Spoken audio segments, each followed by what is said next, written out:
It's a snowy Christmas morning in the kingdom and Essel, a worker at the bawdy house, wakes up her client Gawain with a bucket of cold water. When Gawain realizes he overslept, he rushes out of the building because he needs to get ready for the big Christmas banquet his uncle the king will be throwing later. When he arrives at the castle, Gawain tells his mother he was in church all night, but she doesn't believe him. Gawain notices his mother isn't dressed for the party and she explains she hasn't got the guts for it this year, but she wants him to go and have fun. As soon as Gawain leaves, his mother meets with her maids and she blindfolds her eyes to begin a special ritual during which she writes a letter with a green seal on it. At the party, the king invites Gawain to sit next to him because he's family. The king wants to hear some stories from him but Gawain doesn't have any, so the queen tells them he'll get his own stories when he becomes a legendary knight like those at the table. This means a lot to Gawain because he's always wanted to be a knight. While Gawain's mother burns the letter she wrote and the ashes make a sprout appear, the king begins giving a speech, only to be suddenly interrupted by a tree-like person known as the Green Knight. The knight presents a letter with a green seal, and when the queen breaks that seal, she becomes possessed by the Green Knight and begins reading the letter with his voice. The Green Knight wants to play a Christmas game in which one of the king's warriors tries to land a blow against him. If that man succeeds, he'll win the Green Knight's axe, but he also must go to the Green Chapel a year from now to allow the Green Knight to return the same blow. When the queen finishes reading the letter, it lights itself on fire, and the queen falls down with dizziness. The king's too old to accept the challenge and he invites any of his knights to do it. Gawain comes forward ready to prove himself. He doesn't have a sword though, so the king gives him his own, reminding Gawain that it's just a game. Gawain is ready to fight, but the Green Knight shocks him by putting down his axe on the floor, which causes moss to appear on the stones. Then the Green Knight kneels and offers his neck, so Gawain lowers his sword, causing the knight to lose his head. Gawain thinks it's all over, but as soon as he turns around, the Green Knight rises and picks up his head, which reminds Gawain he must come to see him in a year. Then the Green Knight leaves, and after a moment of awkward silence, everyone celebrates Gawain's victory. Gawain returns the sword to the king and puts the axe away while his mother falls to her knees, tired but pleased with herself. Almost a year later, the story of Gawain's victory is told to the kids through a puppet show, and they show the ending of the second meeting as rather tragic for their hero. Essel teases Gawain for becoming a legend in town and Gawain hates it, but he still accepts to pose for a very bright portrait. In the evening when Gawain goes to the local tavern, the drunkards talk of the Green Knight story, but they also mention a rumor about Gawain's mother being a witch, so Gawain beats him up for his insolence. When he returns home, he's surprised to see the king is there with his mother. The king reminds Gawain that Christmas is around the corner, and when Gawain reminds him he said it was a game, the king points out it's still incomplete. Gawain doesn't believe the Green Knight will be waiting for him, but the king gently caresses Gawain's face and tells him to go anyway. When the first snow falls, preparations for Gawain's trip begin. The queen and king take a shield to the church to be blessed, the axe is retrieved from its box, and Gawain's mother makes a special green girdle with a rune hidden inside. Essel doesn't want Gawain to leave, but Gawain explains he gave his word. When Gawain is about to leave, his mother gives him the girdle and asks him to wear it all the time because it'll protect him from any harm. Gawain travels alone and only stops to camp at night, and to feel less lonely, he grabs the bell Essel gifted him and thinks about their last chat. Essel had admitted to having feelings for him and asked him to make her his lady, but Gawain disappointed her by not giving her an answer. The next day, Gawain reaches a crossroads intersection and chooses a path by instinct. He begins to cross the woods and notices a fox running nearby. There's also a body against a tree. Moments later, Gawain ends up on an abandoned battlefield. There he finds a young scavenger who explains he's looking for his brother's bodies. When Gawain mentions the Green Chapel, the boy gives directions and asks for a reward, so Gawain tosses a coin at him. Gawain stops by the stream to let his horse rest, then takes the path through the forest that the scavenger mentioned, but after a few steps in, he ends up cornered by two thieves. They grab him and hold him down to present him to the scavenger, who reveals leading him here was a plan to rob him. The boy teases Gawain with his knife and takes the girdle before the other two thieves tie him up, leaving him on the ground while they go through his things. The scavenger breaks the shield, and when he finds the axe, he's so impressed that he takes it away on the horse as his companions follow him, leaving the other things behind. A few moments after the thieves are gone, a skeleton appears on Gawain's spot, but this is actually a vision he's having of his own death. Refusing to die in such a pathetic way, Gawain drags his body through the ground like a worm and reaches for his sword, which he uses to cut off the ropes but also accidentally hurts him in the process. Once he gets back his things, Gawain runs through the forest and gets lost. By the time night falls, he finds a lake, and he's shocked to see an abandoned house near the water. Gawain enters the building and finds it empty, so he decides to sleep comfortably on the bed. Moments later, he's woken up by Winifred, who wants to know why he's taken her bed. Gawain apologizes and explains he's a traveler that lost his way, causing Winifred to mention she's lost something too. She creeps Gawain out when she begins to move because she floats instead of walking, making Gawain assume she's some kind of spirit. When they make it outside, Winifred explains that a lord came to her house and tried to take advantage of her, but because she resisted, he killed her, and now her head is at the bottom of the lake. Winifred would like Gawain to retrieve her head, and when he wonders what he'd get as a reward, Winifred expresses confusion at the request. Gawain decides to do the right thing and jumps into the lake, where he begins hearing voices calling for him. Suddenly the water turns red and Gawain finds the skull, so he quickly takes it before going back to the surface. Winifred is gone, but the fox is there again, only to leave after it confirms Gawain is fine. With the skull in hand, Gawain returns to the bedroom and finds Winifred's skeleton on the bed, which causes the skull to become her actual head. Gawain drops it in shock and hears Winifred tell him that the Green Knight is someone he knows before picking it up again, causing it to turn back into a skull. Then Gawain reunites the skull with its body on the bed, and at that moment the sun raises, revealing the Green Knight's axe waiting for him in the room. Gawain continues his journey on foot carrying the weight of the axe. The fox seems to be following him, and when Gawain stops at a cave to rest, the fox tries to enter it. At first Gawain tries to scare it away, but since the fox insists, Gawain lets him share the cave with him. The next morning, the two of them begin traveling side by side. After a few hours of walking, they reach the top of a hill and Gawain trips, causing him to roll down to the bottom and almost lose Essel's bell. Later, Gawain is so hungry that he eats the first mushrooms he finds, but they make him throw up and hallucinate that his hand is covered by moss.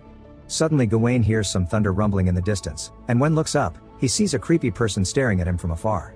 The next day, Gawain and the fox keep on walking until the ground starts to shake, and that's how they find a group of giants emerging from behind the hills. Gawain immediately runs to them and asks to ride on their shoulders, but when one of the giants tries to pick him up, the fox growls at them to keep them away.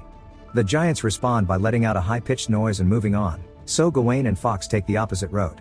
Hours later, Gawain is so tired that he falls to the ground, not sure he can continue. Fortunately the fox finds a castle nearby, which inspires Gawain to stand up and run to the doors to ask for help because he passes out. The next morning Gawain wakes up on a beautiful bed while someone touches his forehead. At first he thinks it's his mother, but after blinking he discovers it's the Lord of the castle. The Lord's a fan of Gawain's story and tells him not to worry because it's still December 21st, meaning he has time to rest. Then the Lord takes Gawain to have breakfast and introduces him to his mother, who has the eyes blindfolded, and his lady, who shocks Gawain because she looks just like Essel.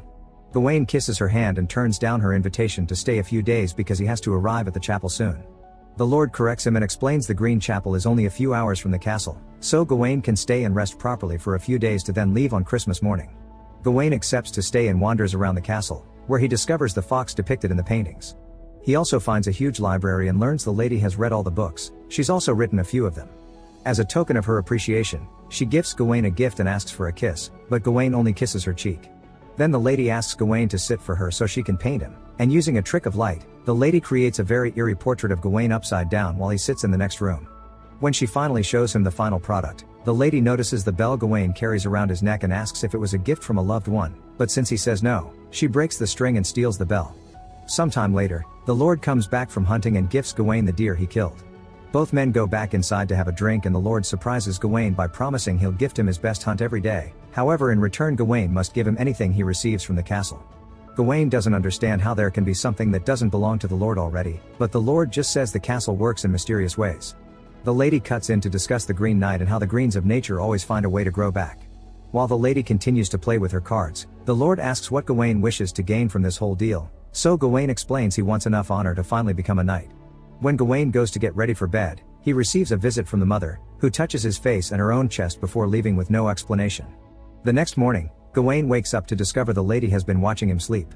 She comes closer to touch Gawain and wonders why he didn't come to her bedroom last night. Gawain explains he wanted to but didn't do it because it wasn't right.